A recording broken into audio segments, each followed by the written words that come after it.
اسلامی سزائیں وحشیانہ ہیں، ہمارے حکمران رہے ہیں۔ اللہ نے کہا سود کا کاروبار میرے ساتھ اور میرے رسول کے ساتھ کھلی جنگ ہے، ہم نے اللہ اس کے رسول کے اختیارات کو ماننا ہی نہیں، کہا کہ تیرے ساتھ 100 دفعہ جنگ ہو۔ جب شریعت کورٹ نے یہ کہہ دیا کہ آج کے بعد ڈاکٹر تنزیل الرحمان رپورٹ کے مطابق فیصلے ہوں گے اور پاکستان کو سود کی لعنت سے پاک کیا جاتا ہے، تو کیا یہ سچ نہیں کہ ہمارے ملک کے ایک بھاری مینڈیٹ نے سپریم کورٹ جا کے درخواست دے دی کہ ہم اللہ اس کے رسول کے ساتھ کھلی جنگ کر کے اور ماں کے ساتھ 70 دفعہ زنا کرنے سے بدتر فعل کر کے پاکستان کو ٹائیگر آف ایشیا بنانا چاہتے ہیں؟ اور پاکستان کی سپریم کورٹ، مملکت خداداد کی سپریم کورٹ نے شریعت کورٹ کے اس فیصلے کے خلاف باقاعدہ سٹے دے دیا اور ڈاکٹر تنزیل الرحمان رپورٹ کے اوپر باقاعدہ اس کی اشاعت پر بھی پابندی لگا دی۔ پھر بھی کہیں کہ ہم اللہ کے بندے ہیں۔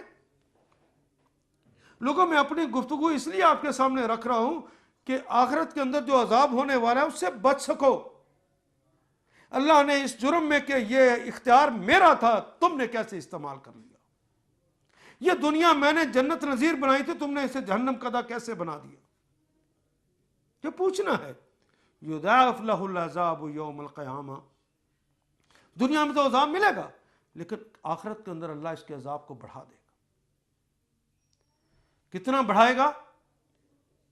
جس جرم کو تم نے کیا، ایک آدمی نے جرم کیا ہے، یہ جو میں نے کچھ باتیں بتائیں، کچھ نے جرم غلطی سے ہوا، کسی نے ڈھٹائی سے کیا اور کسی نے چھپ کر کیا لیکن متواتر کیا، اللہ سے بے پرواہ ہو کر کیا، اور کسی نے تو علل اعلان کیا، اور کسی نے قانون سازی کی، اور کسی نے لوگوں کو اکٹھا کیا کہ کون ہوتے ہیں یہ مولوی ہمیں اللہ کے دین کی طرف بلانے والے، اور ہم عورتوں تمہیں آزاد کرواتے ہیں۔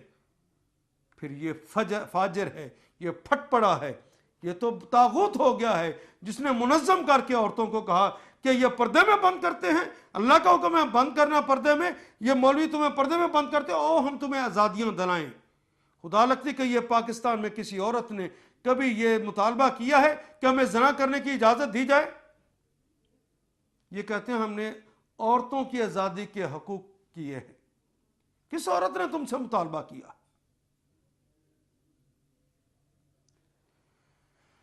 جتنے لوگ اس سے متاثر ہوں گے، جب کسی کے خلاف پرچہ ہی درج نہیں ہوگا، پولیس تھانہ کچہری نہ ہو سکے گا، اس کے اوپر کوئی دباؤ نہ ہوگا، کوئی اس کو پکڑوا نہ سکے گا، تو زنا سے کوئی روک سکے گا؟ پھر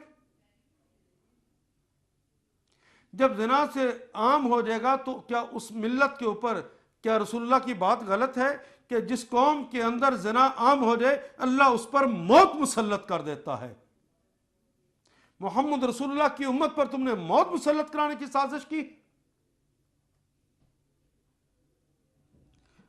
جتنے لوگ اس سے متاثر ہو کر زنا کریں گے، تمہارے نامہ اعمال میں بھی اس کا اضافہ ہوتا جائے گا۔ پہلے جو جرم تم نے کی اس کی بنیاد پر عذاب کے اندر جو دوزخ کی ایک آگ کے تم مستحق ٹھہرے، پھر لوگوں نے جتنے عمل کیے ان کا گناہ ان کو تو ملے گا ہی، لیکن تمہارے کھاتے میں بھی اس کے گناہ ڈالے جائیں گے، پھر تم اور زیادہ عذاب کے مستحق ہو گئے، پھر اور زیادہ عذاب کے مستحق، حتیٰ کہ قیامت تک لوگ گناہ کرتے رہیں گے، تمہارے گناہ میں اضافہ ہوتا رہے گا۔ یضاعف لہ العذاب یوم القیامہ ویخلد فیہ مہانا، اور ہمیشہ ہمیشہ رہے گا۔ اگر کوئی کہے کہ میں باہر نکل آؤں گا تو یہ ممکن نہیں۔ یہ یہودی بھی کہتے تھے، سورہ بقرہ میں کہا گیا ہے کہ لن تمسنا النار الا ایاما معدودہ، کہ ہمیں آگ نہیں چھوئے گی سوائے چند دن، پھر ہم اپنے گھر میں جنت میں آ جائیں گے۔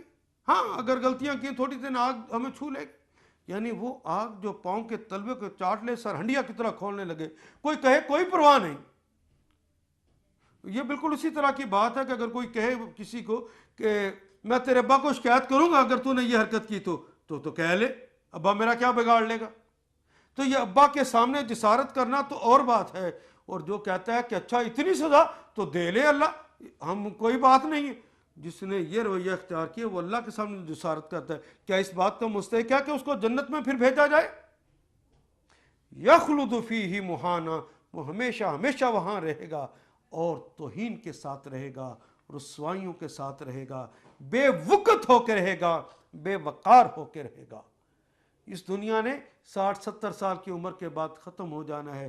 اس کی بے وقاری، اس کی رسوائیاں، اس کی ذلتیں ہمیشہ ہمیشہ رہنی ہیں. انہوں نے تو کبھی ختم نہیں ہونا. اللہ مجھے اور آپ کو اس وقت سے بچائے کہ کہیں اس عذاب کے ہم مستحق نہ ہو سکے. اور یہ جو گناہ آج ہم نے پڑھا ہیں، اللہ تعالی ہمیں ان سے بچا کے رکھے. وآخر دعوانا ان الحمد للہ رب العالمین. اللہ میرا اور آپ کا حامی اور ناصر ہو. اللہم صلی علی محمد وعلی آل محمد کما صلیت علی ابراہیم وعلی آل ابراہیم انک حمید مجید. اللہم بارک علی محمد وعلی آل محمد کما بارکت علی ابراہیم وعلی آل ابراہیم انک حمید مجید. آئیے دعا کر لیتے ہیں. اے اللہ قرآن کو ہمارے دل کی بہار بنا دے، دل کا سرور بنا دے، آنکھوں کا نور بنا دے، غموں کا مداوا بنا دے، دکھوں کا علاج بنا دے. یا اللہ قرآن حکیم کو ہمارا ساتھی بنا دے، لمحات کا ساتھی، سوچ کا ساتھی، ساری زندگی کا ساتھی بنا دے. لمحے لمحے کا ساتھی بنا دے، سوچ سوچ کا ساتھی بنا دے، وقت عیش کا ساتھی بنا دے، وقت تیش کا بھی ساتھی بنا دے. یا اللہ قرآن حکیم کو ہمارے لیے شفا بنا دے اور قرآن حکیم کو ہمارے لیے شفاعت کرنے والا بنا دے. وصلی اللہ تعالی خیر خلقہ محمد وآلہ واصحابہ اجمعین برحمتک یا ارحم الراحمین.